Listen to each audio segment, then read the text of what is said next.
itu dia menjelang ulang tahun Pagi-Pagi Ambiar yang keempat, Euforia Pagi-Pagi Ambiar. Ya. Kita mengundang Sobat Ambiar untuk ngedit foto-foto potongan tayangan-tayangan kami yang beredar di segala macam platform media sosial. Iya. Edit sekreatif mungkin, silakan langsung diposting dan juga mention ke Instagram kami. Siapa tahu adalah pemenangnya. Betul, yang menurut kalian itu lucu banget, menggemaskan, unik dan bikin kita ketawa, seru atau istilahnya core banget. Pokoknya di tanggal 19 nanti kita akan umumkan tepat dengan ulang tahun kami yang keempat dengan hadiah yang luar biasa. Kenapa, Pakai Kak? topi, Ya. rambut belum kelar. Kenapa emang? Nggak apa-apa, mau rambut belum Nggak, kelar rambut pakai lo topi. bagus. Rambut belum selesai juga yang penting mah tetap cantik. Pak, tolong dong tetap Pak, bagus. yang di tendean itu molen-molennya jangan pada keluar semua. Apa hubungannya? Iya, jadi kita tadi akhirnya Macet. naik motor. Itu kan yang penting pembangunan. Dari jam Wi. setengah 6 pagi loh. Namanya juga pembangunan. Buat Ya nggak apa-apa, tapi molen-molen keluarnya tuh jam 1, jam 2 malam gitu. Jangan jam kerja pada keluar. Coblos Dewi Persik. Oh ya. Tapi nggak apa-apa ya. Ya ini kan suara masyarakat, Benar. harus didengar dong. Tapi kita sebagai Suara warga rakyat. negara yang baik juga pastinya juga kita harus Koran berkorban lah untuk waktu segala macam demi pembangunan negeri ini Betul. supaya bisa mewujudkan impian. Tapi kalau Betul. ngomongin soal mewujudkan impian, memang paling menyenangkan kalau kita bisa mewujudkan impian orang yang paling kita sayang, ya kan? Iya bener banget. Cuman yang membuat kita sedih adalah ketika kita sudah tidak bisa lagi mewujudkan impian orang yang kita sayang karena memang dia atau beliau berpulang mendahului kita. Hanya tersisa kenangan. Itu pun barangkali yang dirasakan oleh seorang presenter sekaligus juga politisi yang baru saja kehilangan ayahanda tercinta. Di Pagi-Pagi Ambiar akan bercerita mengenai kenangan termasuk apa saja yang tidak akan bisa dilupakan dari almarhum. Di Pagi-Pagi Ambiar kita hadirkan Uya Kuya dan juga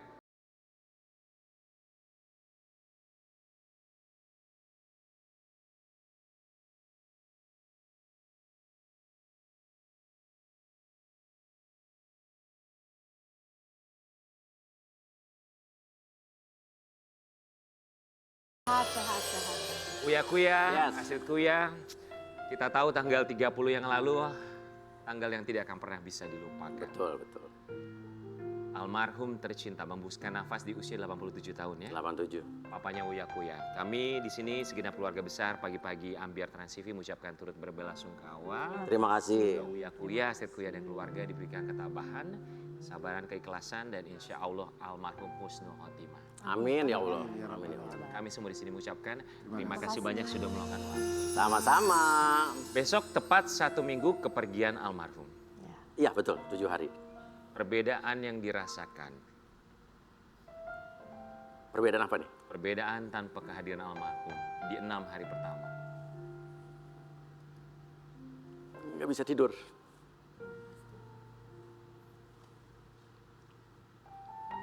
Dari hari pertama sampai hari Minggu baru bisa tidur Minggu ke Senin. Minggu ke Senin. Terus tadi malam setiap jam bangun itu aja. Kami juga di sini pasti merasakan hal yang sama ketika ayah kami pun meninggalkan orang tua kita meninggalkan kita di sini di dunia, tapi hidup harus terus berlalu. Betul. Kita akan melihat kenangan dari almarhum untuk Uya Kuya dan juga istri tercinta Astrid Kuya. Dari gambar tadi itu yang paling membuat saya sedih bergetar adalah ketika harus menguatkan orang tua sementara kita pun belum tentu kuat. Iya itu paling berat. Itu sulit sekali. Kita tahu bahwa beberapa waktu yang lalu juga almarhum memang sempat mengalami serangan jantung di Amerika di pasang ring juga ya.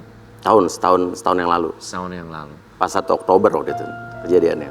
Di tanggal 30 kemarin mengembuskan nafas terakhir, kronologinya seperti apa? Jadi urusan jantung itu sebetulnya udah sehat, udah selesai dari tahun lalu ya. Terus tapi pulang dari Amerika kan harus cuci darah.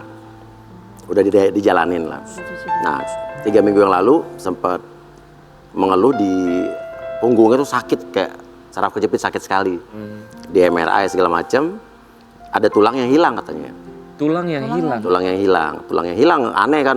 Terus nyokap cerita, bokap gue tuh malah bercanda sama dokternya, hilang digondol setan ada bilang gitu. Jadi ketawa-ketawa gitu dia. Terus tapi dokternya ngasih tahu ke kakak gue bahwa bilang sebetulnya ada dicurigai penyebaran sel kanker, tapi belum tentu. Dicek darah, nggak ada spesifik ke situ. Nah, dicek darah kedua, udah dari seminggu lebih, sampai sekarang belum keluar hasil darah. Gue juga bingung nih, di sini tuh kenapa cek darah tuh bisa lama banget. Cek darahnya udah dari minggu lalu, sampai kemarin ditanya belum, baru katanya Kamis besok keluar. Nah, tapi di hari itu mau meninggal, dia harus ke Darmais untuk ada yang dicek, untuk mau melakukan PET scan. Untuk mengecek bahwa bener nggak ada sel itu gitu kan. Tapi di situ dia tidak ada keluhan sakit yang lain, cuma kan melihat tulang itu yang bikin dia sakit, tapi ya sakit nyeri gitu ya. Nah, pas udah ganti baju, ya tiba-tiba dia ngerasa sesak napas, kayak panggil, oh, minta ini, minta permen, takutnya mikir gulanya turun atau apa gitu kan. Dia kayak sesak napas itu, kayak panik, terus minta oksigen, nyokap gue nggak ada yang bisa masangnya gitu kan. Terus minta tiba-tiba teriak IGD gitu. Nyokap bokap gue jarang banget bilang IGD. Dulu waktu di rumah sakit kena serangan aja, gue suruh ke rumah sakit aja nggak mau. Sampai akhirnya pas bener-bener kena serangan, gue yang bawa sendiri kan, dipaksa gitu. Nah, dari situ kakak gue datang dari kantor, gue lagi di telepon nyokap, lagi di Serpong itu, baru mau nyampe meeting. Di Serpong, pas nyampe katanya teteh kakak gue udah mau nyampe, udah langsung bawa ke IGD. Terus gue baru duduk 3 menit, baru rapat, udah 3 menit baru nyiapin ini, baru ngobrol sama sebelah, gitu segala macem. Dikabarin papa udah nggak ada. Jadi katanya di pangkuan kakak gue gitu. Di mobil udah sempat bilang la ilaha illallah. Tapi sempat teriak la ilaha illallah gitu. Masya Allah. Insya Allah masuk surga lah karena teriak begitu. Amin ya robbal alamin. Iya, udah sempat talkin sendiri gitu ya. Ya. Ketika memang sudah menjadi takdir, tidak ada yang bisa melawan itu semua. Betul. Hanya ada doa baik dari anak, termasuk juga apa yang dilakukan hal baik semasa hidupnya. Itu pun juga penuturan dari menantu tercinta. Kita mau kasih lihat yang satu ini. Sosok ayah Uya Kuya meninggal, punya riwayat penyakit jantung. Astrid Kuya, papa orang baik. Sosok almarhum mertua gitu ya, Mami? Ya. Ya, Seperti karena apa di mata Mami? saking dekatnya, saking apa ya, aku tuh ngerasa papa tuh bukan papa mertua, kayak papa sendiri. Iya.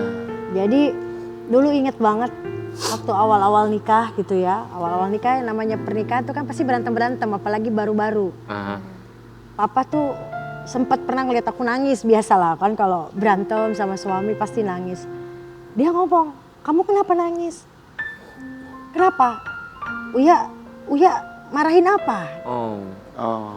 Bilang sama papa, nanti papa marahin Uya, kamu gak boleh nangis. Itu yang bikin aku kayak bokap sendiri gitu loh, kayak papa sendiri. Setiap kali ya kayak ngelakuin apa atau kayak gimana tuh kita tuh cerita sama papa, anak-anak gimana. Dan dia adalah orang yang gak pernah ngejudge, gak pernah. Dari aku sebelum pakai hijab, mau pakai baju apa, mau kayak gimana, nggak pernah. Nggak pernah mengomentari. Nggak pernah ngomentarin. Paling kalau komentar satu, kalau anaknya dimarahin, kalau anakku dimarahin sama Uya, dia kadang suka gini, bilangin Uya jangan galak-galak, bilangin Uya gitu. Aliansi cucunya ya. Manis banget ya. Itu. Jadi Tapi dia kita menantunya semua deket sama semua. bokap. Waktu mau sakit di rumah sakit di Amerika tuh kan 52 hari tuh. Ya tiap hari situ ya udah yang dia udah kayak anaknya nyuapin gitu kan. Udah semua udah mantu-mantunya udah kayak anak-anak sendiri. Sampai waktu di Amerika itu kan kena serangan jantung kan aku yang nemenin ngomong sama dokternya kan karena dia bingung kan, kebingungan bahasa Inggris segala macam. Akhirnya aku yang ngomong sama dokternya karena papa ngeluh terus sakit. Terus kan nggak biasalah di gawat darurat agak kurang tindakan gitu loh menurut aku ya. Karena papa masih terus ngomong sakit. Itu aku sampai nangis ke susternya sampai please my dad need some medicine, aku bilang gitu. The chest really bad, the pain, aku bilang gitu.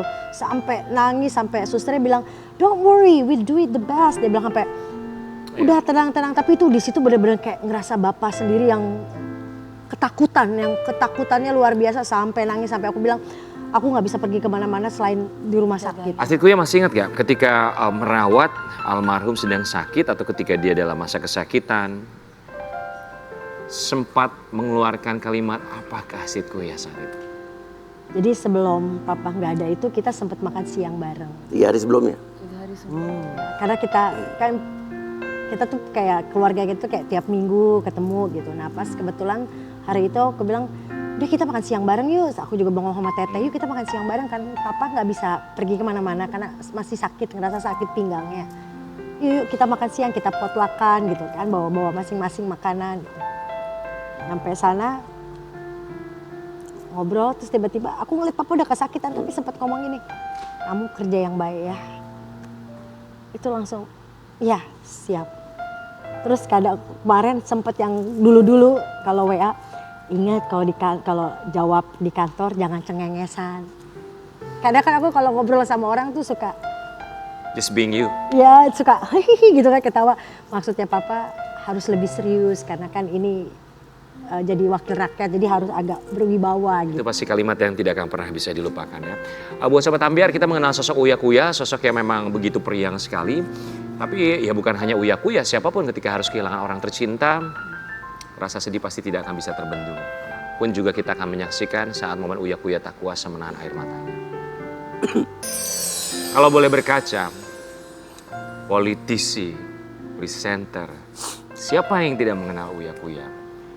Bukan hanya dibentuk karena pengalaman, tapi juga wejangan dan juga didikan dari papa. Yang tidak akan pernah bisa dilupakan dari papa, momen apa dari seorang Uya Kuya? Mungkin di antara kakak atau adik, gue yang dianggap bokap, nyokap lu paling bandel kali ya. Karena dari SMA, SMP udah ngeband. Dimana orang tua zaman dulu, mana ada suka anaknya ngeband gitu kan ya. Mainnya jadi insinyur ya dokter, apalagi nyokap tuh keluarganya semua full dokter semua gitu kan. Terus tapi bokap bilang begini waktu mau lulus SMA, udah kamu kan sukanya ngeband gitu kan. Terus kalian aja jadi masuk di kuliah musik, kuliah seni. Dia begitu gitu ngomongnya. Dan yang penting fokus dia bilang gitu.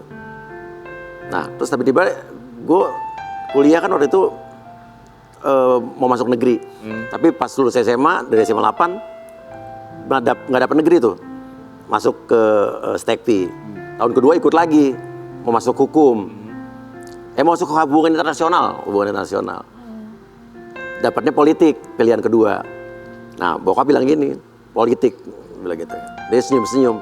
Pas lulus dia bilang gini, mau jadi DPR nggak? Ada gitu, enggak gitu kan. Gak kepikiran, gue mana kepikiran jadi DPR, gak kepikiran beneran. Pengen jadi duta besar di zaman dulu kan. Terus bilang, yang kamu tuh kan dulu DPR wanita pertama, salah satu DPR wanita pertama di Indonesia kan. Nyokapnya bokap. Terus diceritain kalau berangkat naik beca gitu kan. Ceritain ke gue untuk mengencourage. Mungkin dia senang anaknya sarjana politik. Kuliahnya politik, sarjana politik, mungkin wah kayak ibunya nih itu. Tapi dari situ kan jauh dari situ. Orang yang dulu ngelarang, udah gak usah masuk politik ah. Gak usah sama sekali, kalau mau hidup enak gak usah katanya. Awas gitu-gitu mulu.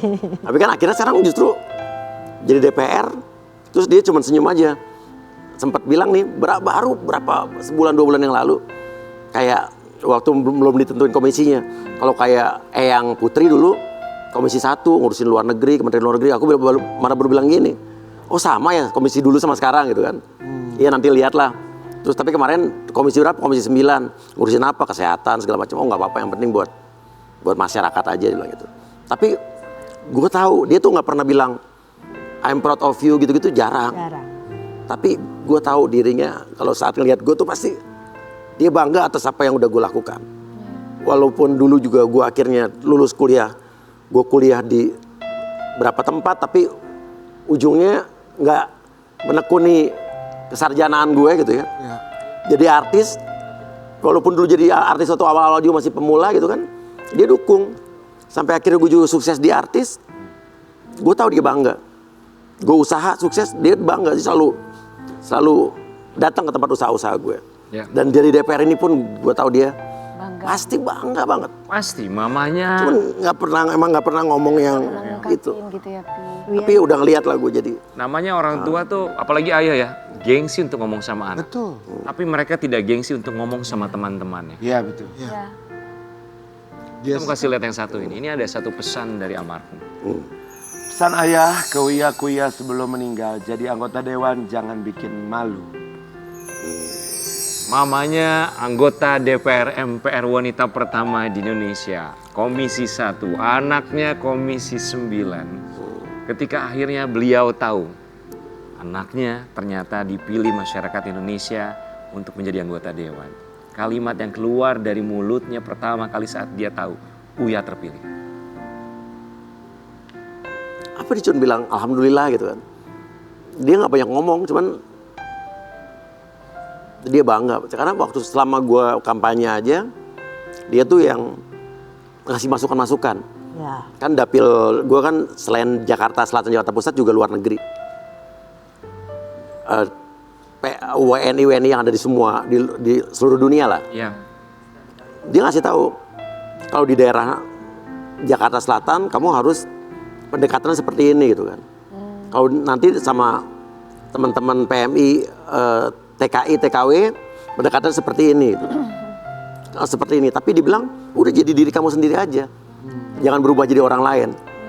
Malah waktu kemarin jadi DPR pertama kan mamaku langsung asik rambutnya hitam lagi lah gitu kan. tapi bokap gue cuma tetap bilang tetap jadi diri sendiri gitu kan. Jadi diri sendiri mungkin gue juga nggak harus acting juga jadi. Jadi DPR kan nggak harus jadi acting jadi orang yang ngomongnya tiba-tiba harus bapak-bapak, ibu-ibu gitu. Itu maksud dia mungkin. Jadi dia yang benar-benar membentuk Uya untuk menjadi dirinya sendiri Tetap, sampai akhirnya. iya, gue ingat sekarang. itu ya. Tapi tidak mudah pastinya ketika menerima kenyataan yang harus dihadapi, menenangkan mama, Ya. menguatkan mama, pun juga menenangkan anak-anak Anak-anak ya. yang berada di Amerika. Kita mau kasih lihat momen saat Cinta Kuya dan juga Nino yang tidak bisa pulang ke Indonesia hanya bisa melakukan video call saat kakek tercinta mereka mengembuskan nafas. Kita lihat yang satu. Jadi terakhir itu kan sebelum dikafanin, maksudnya ditutup semua. Cinta bilang, I wanna see Eyang for the last time, buat terakhir kali. Mau lihat Eyang. Jadi aku video call, mau lihat muka Eyang sebelum ditutup kan. Ya kita semua nangis, termasuk Nino. Pasti. Nino kelihatannya paling cuek, tapi setelah itu kakaknya cerita dia kayak nggak tenang. Dia perlu orang gitu loh untuk si Nino itu untuk ngobrol. Jadi dia pergi ke rumah temannya karena kayak rasanya dia nggak kuat gitu loh. Dia lebih baik cerita ke orang, makanya aku bilang terakhir aku bilang Kak lihat ada juga Nino kan, aku video call Nino, video call Cinta. Di situ aku baru sekali ngelihat Nino sampai nangis. Tapi Lebih dekat kali ya Mami si Nino ya. semua cucu tuh deket banget karena kita memang ada kayak setiap seminggu sekali ketemu, pasti ngobrol. Ya. Kalau Cinta dateng gitu pasti how are you? Selalu kayak gitu. Iya, bahasa Inggris tuh ngomong. Pasti ngomong Namanya sama cucu Cinta. sama kakek neneknya tuh benar-benar mereka tuh wah aliansi terbaik. Orang tua pasti kalah Semuanya. sama kekuatan Ya. mereka. Betul, semua sama cucu-cucunya dari anak ponakan-ponakan itu semua. Wah, cucuku sudah datang. Gitu kayak gitu. Terakhir ketemu sama Cinta sama Nino kapan Eyangnya?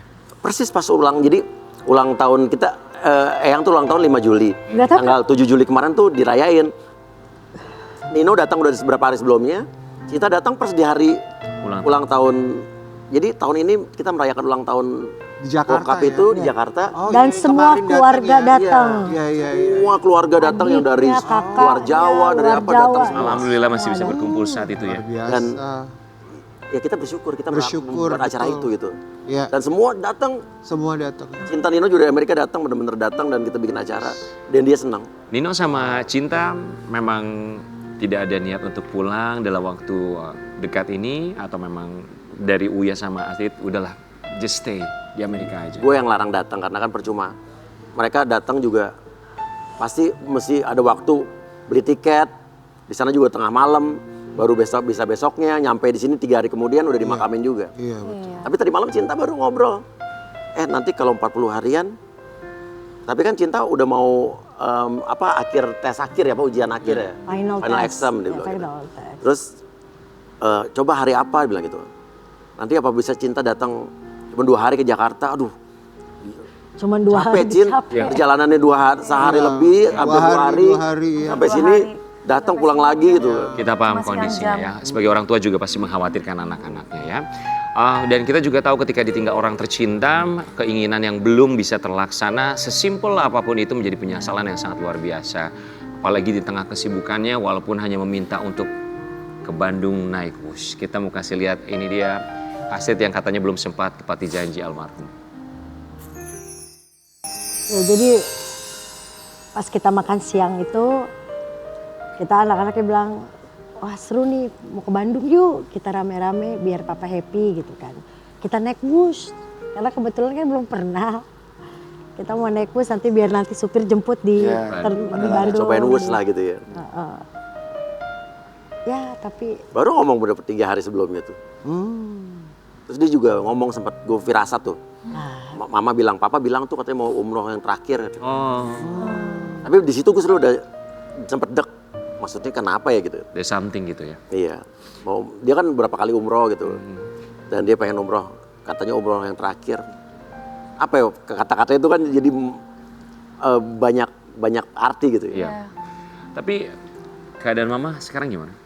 Mama masih sering nangis, cuman kemarin kita kan setiap hari ngumpul sampai malam di sana kan. Dan kemarin aku ketawa gitu dia, tiba-tiba ketawa. iya lihat Karena ngelihat itu loh, di Trans TV kemarin ada berita yang mobil naik masjid gitu loh. Oh, oke. tangga masjid. Mungkin di luar dia kok bisa gitu tuh. Dia tiba-tiba ketawa gitu, kenapa gitu. Tiba-tiba. Dan lihat nyokap baru ketawa tuh kemarin tuh. Oh. Dia kan nggak ngerti itu apa gitu. Kenapa tuh mobil kok naik tangga gitu kan. Dia tuh nggak tahu itu juga di masjid, cuman kok naik tangga gitu kan. Dia pikir itu acara komedi itu apa gitu kan. Mobil tangga dia bisa ngakak gitu. Nah itu tadi malam, tapi Mulai menerima ikhlas gitu ya, Pi. nyokap kemarin ngomong ke gue justru gini, bilang bahwa kalau kita nangis, kita minta ampun. Kita kan masih sering nangis kan. Ya, Karena biar papa juga di sana dimudahkan. dimudahkan. Ya cuman gue nggak tega cuy nyokap, ngeliat nyokap. Iya. Karena dia bilang papa nggak ada gitu mulu. Terus kalau ini papa nggak ada, karena dia sama-sama bokap gue dari dia 17 tahun. Oh wow. Dia pacaran lama kan. Jadi dia dari dia 17 tahun, sekarang dia Sampai umurnya sekarang. 78 nyokap gue. Kadang yang bikin nangis tuh dia selalu bilang, Mama nanti kan sama papa udah dari umur 17. Nanti mama sama siapa? Mama tiap hari sama papa.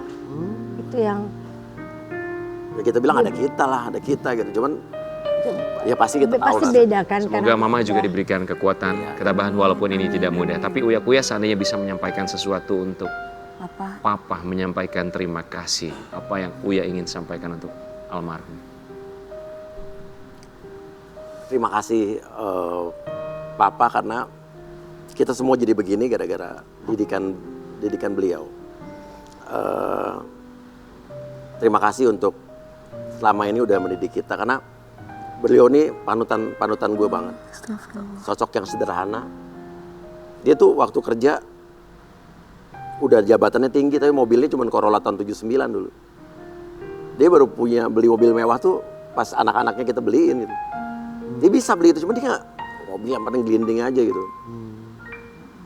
Kayak gitulah, dia sederhana. Jadi alhamdulillah telah menjadikan anak-anak dan cucunya itu orang-orang baik, orang-orang Sederhana juga. ya sukses dengan Caranya masing-masing. caranya. Dan dulu sempat waktu gue zaman flexing ya, dia sempat ngasih tahu, buat apa sih beli kayak gitu harga segitu gitu. Ya alhamdulillah gue udah berhenti dari 4 tahun yang lalu hal-hal begitu. Segala Tapi macam lucu kesederhanaan. gini kan, kita kan sebagai anak kadang kita pengen belikan yang terbaik buat orang tua kan. Ya, betul. Ya. Kadang kan kita punya, misal kita punya tas mewah, tas bagus, kan kita juga pengen orang tua Iya, punya. betul. Kadang dia suka ngomong, buat apaan? Karena memang kesederhanaannya ya. Iya, Sekali lagi kita kami pengen banget gitu loh. ya, sebagai seorang anak membahagiakan orang tua. Sekali lagi kami turut berduka cita, tapi dari sini kita lihat bahwa sosok sederhana almarhum yang membentuk Uya Kuya dengan cita-cita yang tidak sederhananya. Kita akan kembali saat lagi, tetapi pagi-pagi. Rindu aku sangat